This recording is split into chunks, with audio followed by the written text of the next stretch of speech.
Hello everyone, this is Lexicon Architect coming at you with another budget commander list. And today we're going to be looking at Aragorn the Uniter. This deck is super fun, and this is the best commander in the Lord of the Rings set. It does a bunch of things for us, so let's get into it. So it is a 4-color deck, red, green, white, blue, that says whenever you cast a white spell, you create a token, a human soldier, and then whenever you cast a blue spell, you scry 2, and then whenever you cast a red spell, you deal 3 damage to target opponent, and then its last ability is whenever you cast a green spell, target creature gets +4/+4 to the end of the turn.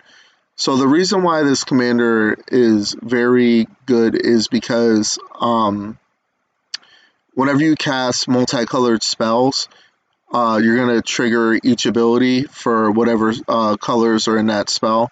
So if you do a white-blue one, you'll get a token, and then you could scry 2. If you play something with red and green in it, you can deal 3 damage to target opponent or buff a creature, and so on and so forth. So let's get into the creature package. We're playing Adeline because she is a 3-mana creature that says whenever she attacks for each opponent, you create a 1/1 white human creature token that's tapped and attacking, and its power is equal to the number of creatures you control. Also has vigilance. Then we play Arwen. It is a Simic spell that whenever you scry, you can put a 1/1 counter onto a target creature, and then for 6 mana, Simic, you get to scry 2. We're playing the Pilgrim for ramp, the Birds of Paradise, to allow us to have the color we need to play our cards. We play Bloom Tender, which for each color among permanents you control, you could add 1 mana of that color. Then we're playing Boromir, because if for whatever reason our opponent is casting spells for free, if no mana was spent to cast it, then you counter it. And then this also works as a creature to protect us from a board wipe. Then we play Champion of the Lambholt, because whenever another creature ETBs under our control, we put a 1/1 counter on it. And then creatures with power less than her cannot be blocked. Then we play Copper Coat Vanguard. It's a 2-mana 2/2 that each other human we control gets +1/+0 and has ward 1. Then we're playing Feyburl Elder. It's a 3-mana Celestina spell that it gets +1/+1 for each color among permanents you control. It also has vigilance, and it also is a mana dork for us because we can add each color among permanents you control and add 1 mana to that color. And then we play Faramir. It is a 4-mana Azorius spell that says at the beginning of your end step, you may choose an opponent. And at the beginning of that player's next end step, you draw a card if they didn't attack you. Otherwise, you create 3 1/1 human soldier creature tokens. Then we're playing the other Faramir. That is a 3-mana Azorius 2/2 that says whenever a legendary creature with mana value 4 or greater enters the battlefield, you become the monarch. And at the beginning of your end step, if you are the monarch, you create 2 1/1 white human soldier creature tokens. Then we play Gadriel. So whenever the ring tempts us, if you chose another creature other than this one, you get to scry 3. And whenever you scry, you may reveal the top card of your library, and if it's a land card, you can put it onto the battlefield tap. Then we're going to be playing General Ferris, because he does have hexproof from monocolor. He is a 3-mana Boros creature that says whenever you cast a multicolored spell, you will create a 4/4 red and white golem artifact creature token. Then we play Hero Precinct, so whenever we cast a multicolored spell, we make a 1/1 white human creature token. Then we play Inga and Asika, 4-mana Simic spell that creatures you control have vigilance, and we can tap them to add 1 mana of any color, and we can only spend this mana to cast a creature. And then whenever you cast a creature spell, if 3 or more mana from creatures was spent to cast it, you get to draw a card. Then our end game is Jetmir Nexus of Revel. It is a 4-mana Naya spell that says creatures you control get +1/+0 and have vigilance as long as you control 3 or more creatures. Then if you have 6 or more, they get +1/+0 in trample. And then if you have 9 or more creatures, all your creatures will also get buffed again, and they will gain double strike. Then we play Catilda for ramp, because humans can tap to add 1 mana of any color. And then for 6, Selesnya, you can put a 1/1 counter on each creature you control. Then we play Knight of the New Alara. It is a 4 mana Selesnya spell that says each other multicolored creature you control gets +1/+1 for each of its colors.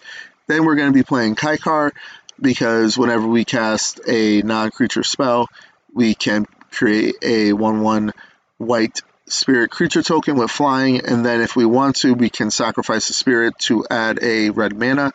Then we are playing Narset, because it gives all of our creatures prowess, and then whenever it attacks, we can exile a target non-creature, non-land card with mana value less than its power from your graveyard, and copy it, and you may cast a copy without spending its mana cost.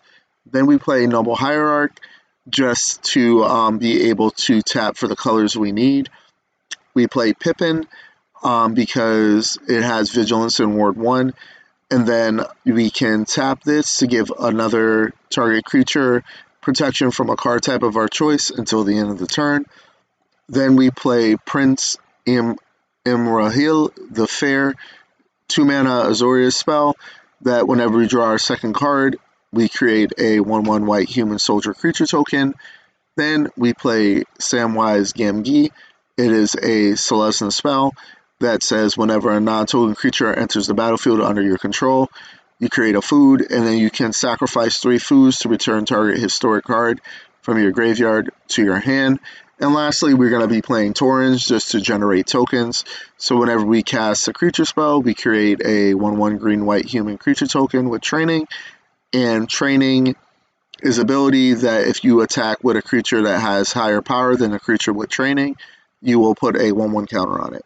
For sorceries, we're going to be playing Birthday Escape to draw a card and tempt us, Cultivate for ramp, Kadama's Reach for ramp, Many Partings to be able to get the land that we need and create a food, Overwhelming Stampede as our late game play to try to kill all of our opponents, because all of our creatures will get Trample and XX, where X is the greatest power among creatures. Ponder to look at the top 3, put them back in any order. You may shuffle, draw a card. Preordain to scry 2, then draw, and Rampant Growth for ramp. As far as instants, we're going to be playing a bunch of double-colored spells.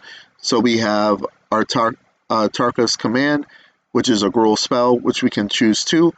We can either choose not to allow our opponents to gain life, deal 3 damage to each opponent, put a land card from your hand onto the battlefield, or creatures you control get +1/+1 and gain reach until the end of the turn.